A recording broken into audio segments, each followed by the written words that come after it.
മോദിയുടെ കഴിവുകേടിനെതിരെ ആഞ്ഞടിച്ച് രംഗത്തെത്തിയിരിക്കുകയാണ് മോദി. ഇതെന്തൊരു വിരോധാഭാസം ആണെന്ന് നിങ്ങൾ ചിന്തിക്കുന്നുണ്ടാവാം അല്ലേ? പക്ഷേ ഞാൻ പറഞ്ഞത് സത്യമാണ്.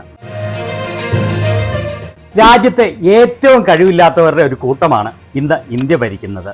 അതായത് ഒരു യഥാർത്ഥ കാക്കിസ്റ്റോക്രസി. അവർക്ക് ജനങ്ങളുടെ കാര്യത്തിൽ ഒരു താല്പര്യവുമില്ല. സ്വന്തം അധികാരം നിലനിർത്താനുള്ള കപടമായ കളികൾ മാത്രമാണ് അവർ നടത്തുന്നത്. മോദിയുടെ ഈ കഴിവുകെട്ട ഭരണത്തിനെതിരെ ശക്തമായി ആഞ്ഞടിക്കുകയാണ് മോദി ഇവിടെ. മോദിയുടെ വാക്കുകൾ തന്നെ കേട്ടുകൊള്ളൂ. देश की विकास दर का जो फिगर आया है वो बहुत ही चिंताजनक है। प्रधानमंत्री 2-3 महीने पहले जयपुर में आए थे प्रवासी भारतीय दिवस में और उन्होंने डंके की चोट पे कहा था कि 7% विकास दर होगा। अभी मार्च महीने में राज्यसभा के अंदर उन्होंने कहा था 7% होगा। यानी मार्च महीने तक अनुमान भी नहीं था भारत सरकार को कि क्या हालत होने वाली है। और कल जब पता चला कि इतना नीचे गिर गए, देखिए 3 बातें हैं जिसको कारण बड़ी चिंता का विषय बनता है। एक, विकास दर का इस प्रकार से नीचे गिरना। दूसरा, रुपया तेजी से कमजोर हो जाना। और तीसरा, इन्फ्लेशन इतनी तेजी से बढ़ना। ये 3 चीजें ऐसी हैं कि जिसके लगता है कि पूरी स्थिति डावाडोल हो चुकी है। രാജ്യത്തിന്റെ വളർച്ചയുടെ കണക്ക് പുറത്തു വന്നത് വളരെ ആശങ്കാജനകമാണ്. പ്രധാനമന്ത്രി 2-3 മാസങ്ങൾക്ക് മുൻപ് പ്രവാസി ഭാരതീയ ദിവസ് പരിപാടിക്ക് വേണ്ടി ജയ്പൂരിൽ എത്തിയിരുന്നു. അന്ന് ഒരു അടിസ്ഥാനവുമില്ലാതെ തുറന്നു പറഞ്ഞത് 7% വളർച്ചയുണ്ടാകും എന്നായിരുന്നു. ഇപ്പോൾ മാർച്ച് മാസത്തിൽ രാജ്യസഭയിൽ വെച്ച് അദ്ദേഹം പറഞ്ഞതും 7% വളർച്ചയുണ്ടാകുമെന്നായിരുന്നു. അതായത് മാർച്ച് മാസം ആയപ്പോൾ പോലും രാജ്യത്തിന്റെ വളർച്ചയുടെ സ്ഥിതി എന്താകുമെന്ന് യാതൊരു അനുമാനവും ഇല്ലായിരുന്നു. ഇന്നലെയാണ് അറിഞ്ഞത് GDP വളർച്ച ഇത്ര താഴെയാണെന്ന്. വളരെ ആശങ്കാജനകമായ 3 കാര്യങ്ങളാണ് ഉള്ളത്. ഒന്ന്, സാമ്പത്തിക വളർച്ച, അതായത് GDP ഇത്ര കുത്തനെ ഇടിഞ്ഞത്. 2, ഡോളറിനെതിരെ രൂപയുടെ മൂല്യം ഇത്ര ദുർബലമാകുന്നത്. 3, വിലക്കയറ്റം ഇത്ര സ്പീഡിൽ കുതിച്ചു കയറുന്നത്. ഈ 3 കാര്യങ്ങളും ഒരു മരുന്നുമില്ലാത്ത കാര്യങ്ങൾ പോലെയാണ് ഈ സർക്കാരിന്റെ കീഴിൽ. മോദിയുടെ വായിൽ നിന്ന് തന്നെ നിങ്ങൾ ഇത് കേട്ടല്ലോ അല്ലേ? എനിക്കറിയാം, ഞാൻ ആദ്യം ഇത് പറഞ്ഞപ്പോൾ നിങ്ങളിൽ പലരും എന്നെ സംശയിച്ചു എന്ന്. പക്ഷെ എനിക്ക് നുണ പറയുന്ന സ്വഭാവം ഇല്ല എന്ന് ഇപ്പോൾ മനസ്സിലായല്ലോ.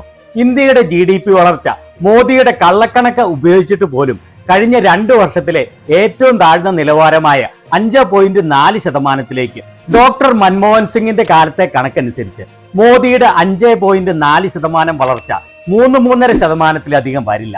അത്ര ദയനീയമാണ് ഇന്ത്യയുടെ സാമ്പത്തിക നില.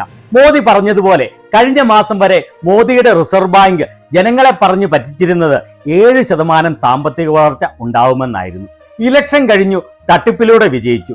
കള്ളക്കണക്കാണെങ്കിലും പുറത്തു വിടേണ്ടി വന്നു. അതേപോലെ ഇൻഫ്ലേഷന്റെ കാര്യവും മോദി പറഞ്ഞതുപോലെ തന്നെയാണ്. ഒക്ടോബറിലെ റീറ്റെയിൽ ഇൻഫ്ലേഷൻ 6.21%. അതും കള്ളക്കണക്കാണ് എന്ന് ഉറപ്പാണ്. എങ്കിലും അതും കഴിഞ്ഞ മാസത്തെ ഏറ്റവും ഉയർന്ന നിലവാരമാണ്. പച്ചക്കറികളുടെ വിലവർദ്ധനവ് 45%-ഓളമാണ്. ഡോളറിനെതിരെയുള്ള രൂപയുടെ മൂല്യത്തെക്കുറിച്ച് മോദി പറഞ്ഞത് അക്ഷരാർത്ഥത്തിൽ സത്യമാണ്. ചരിത്രത്തിലെ ഏറ്റവും കുറഞ്ഞ നിലവാരമായ 84.61-ലേക്കാണ് രൂപയുടെ മൂല്യം കൂപ്പുകുത്തിയിരിക്കുന്നത്. 10 വർഷങ്ങൾക്ക് മുൻപ് ഡോക്ടർ മൻമോഹൻ സിംഗ് മോദിക്ക് അധികാരം കൈമാറുമ്പോൾ രൂപയുടെ മൂല്യം 58 ആയിരുന്നു. അതുപോലെ സാമ്പത്തിക വളർച്ച ഇന്ത്യയുടെ ചരിത്രത്തിലെ ഏറ്റവും മികച്ചതായിരുന്നു ഡോക്ടർ മൻമോഹൻ സിംഗിന്റെ 10 വർഷങ്ങളിൽ. ഇവിടെ മോദി പറഞ്ഞത് 2012-ൽ ആയിരുന്നു എന്ന് മാത്രം. അതിലും എത്ര മോശപ്പെട്ട അവസ്ഥയിലാണ് ഇന്ത്യ ഇപ്പോൾ എന്ന് ഒന്ന് ചിന്തിച്ചു നോക്കണം. അതുപോലെ തന്നെ ഇന്ത്യയിലെ തൊഴിലില്ലായ്മ കഴിഞ്ഞ 45 വർഷത്തിലെ ഏറ്റവും ഉയർന്ന നിലയിലാണ്. അൺഎംപ്ലോയ്മെന്റിനേക്കാളും ഭീകരമാണ് അണ്ടർ എംപ്ലോയ്മെന്റ്.